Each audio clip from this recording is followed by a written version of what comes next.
All right. So you can see that you can see my face in this. I'm doing this because I think it's really important for you to understand why I want you doing work while we're away. So I'm kind of giving you a little bit of a presentation on why you should work on educational enrichment if you're not going to receive any credit for it. So I kind of made a reasoned argument to try to persuade you to do what I think is the right thing. Big thing is that you guys know that I pretty much never pull punches with you guys. I'm always talking about the importance of responsibility. I think you guys deep down understand that, but I'm trying to see if I can convince a few more of you to really work on making sure you maintain your education during this time. We know it's unprecedented. I never went through anything like this when I was a kid. No one really has any experience of this type of pandemic situation, so we're going to try to do what we can to at least maintain our educational status throughout. So here we go. So teachers in Springfield are not allowed to assign graded work even as extra credit. I just found that out at about 11:30 today. That was my initial plan, to give you an incentive to do the work that I was sending, but now we can't do that. We need a new playbook. So my thing is, you should still choose to keep working on your education.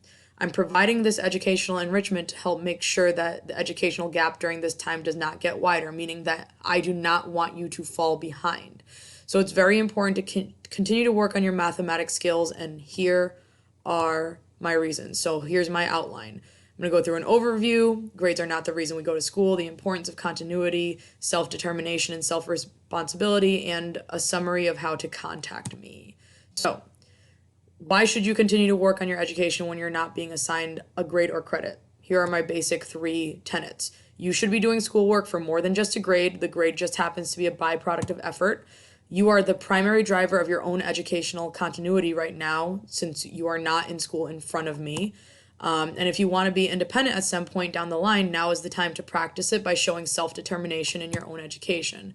So, grades are not the reason we go to school. You are not in school for a grade. The grade is just essentially the byproduct of what you're doing. If you get what you call a bad grade, it's because you didn't meet the standards. If you get a good grade, it's because you did meet the standards. So that's just showing you what's actually happening.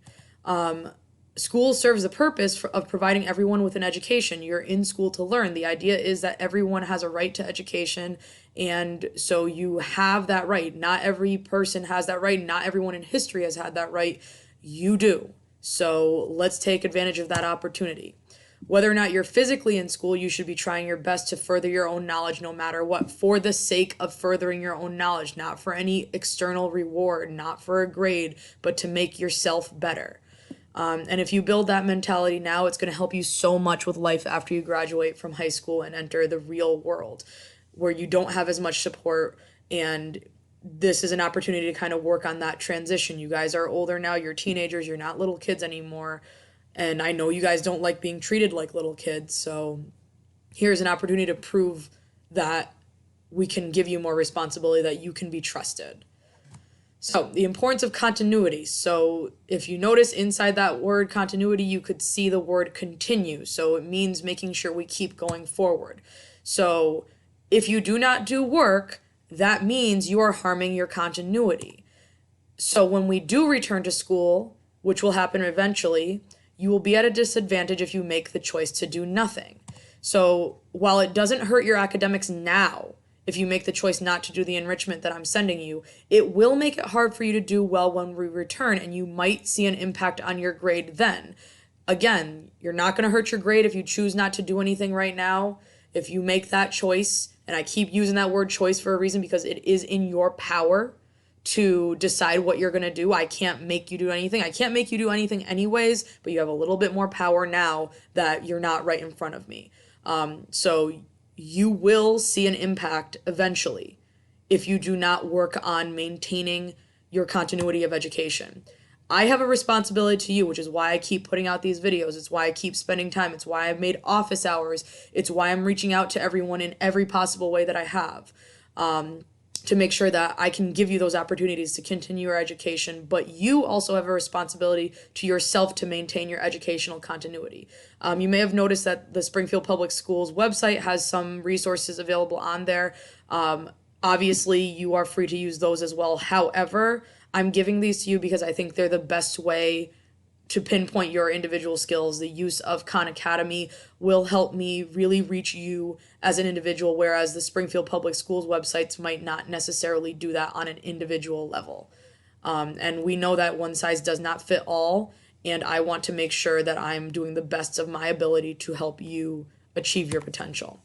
So if you complete the educational enrichment that I'm sending you, you will help yourself be better able to jump back in, to get back into the curriculum, to get back into the routine once we are allowed back into school. And make no mistake, we are going back eventually. This is not a permanent situation, whether that is in the next 2 weeks, whether that's in more time than that, we are eventually going to be back. So the more you work on your continuity and take responsibility for yourself, the better. And finally, my last data point here, or my last argument, is self-determination and self-responsibility. So ultimately, you are responsible to yourself.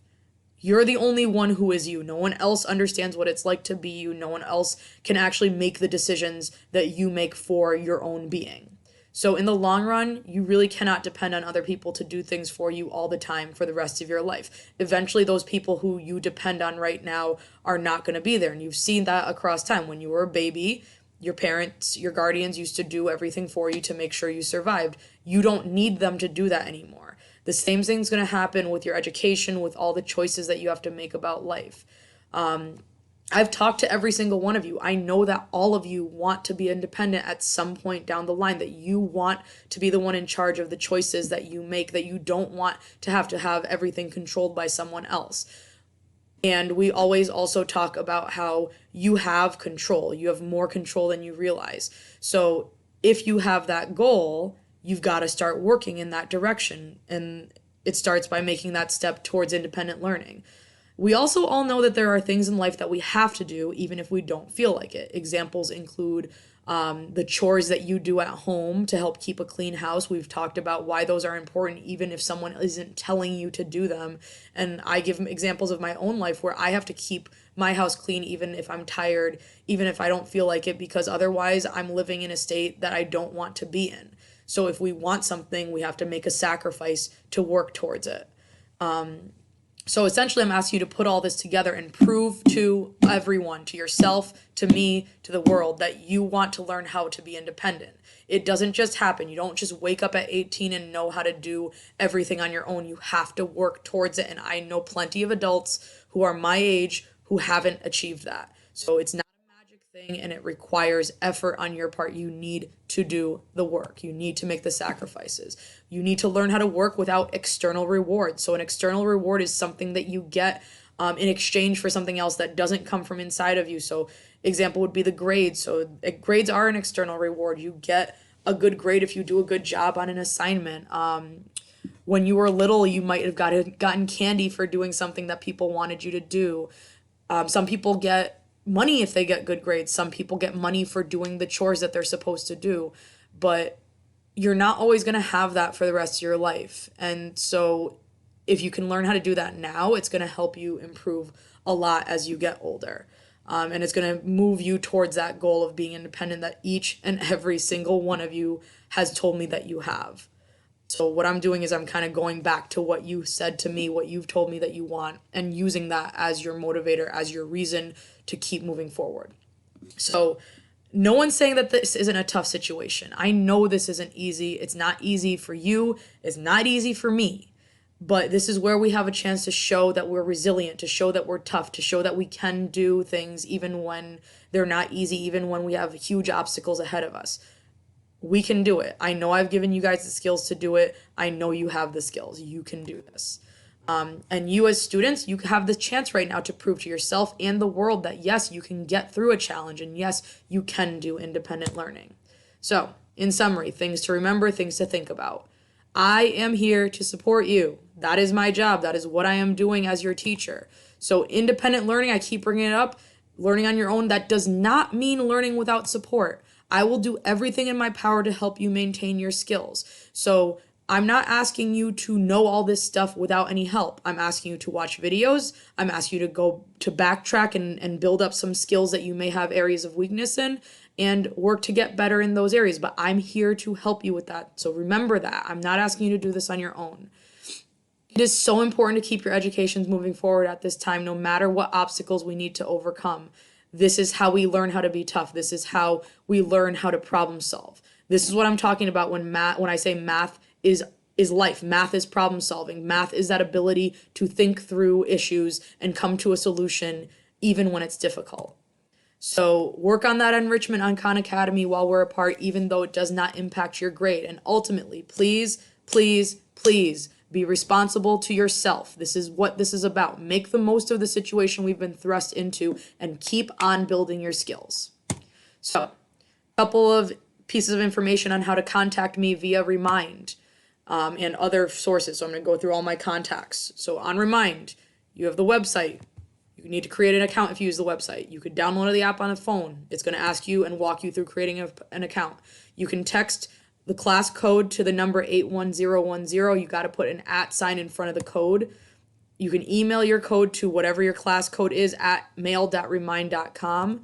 Your codes are as follows: Algebra 1, 06B66, Geometry, D0A42, Math Apps, 93CF9, and Algebra 2, 2D, 2E1. A lot of you guys are already on Remind, but if you're not, this is how you get there. You put this number and you put an @ in front of it, text it to 81010, or put this number in front of this email and literally just email to that account. But I highly recommend creating an account either online or downloading the app on your phone. That's the best way to do it. When you log on to Remind on your phone, this is what it will look like, and how to contact me via email. This is my email right here, skellyt@springfieldpublicschools.com. First, you have to log into your email and select new message like that. This is what it would look like if you're logging on to your student email. Second, you type in my email address in the line that says to. You type help needed into the line that says subject. You type in what you need in the big empty box, and when you're done, you click the send button. So this is what it might look like. This would be a blank email. Type in my address. Type in help needed to the subject. Type in what you need from me, and I will figure out a way to respond to you, and then finally you click that send button. How to contact me via Unified Classroom. You log into your Unified Classroom account. This is the main page, Unified Classroom, right there.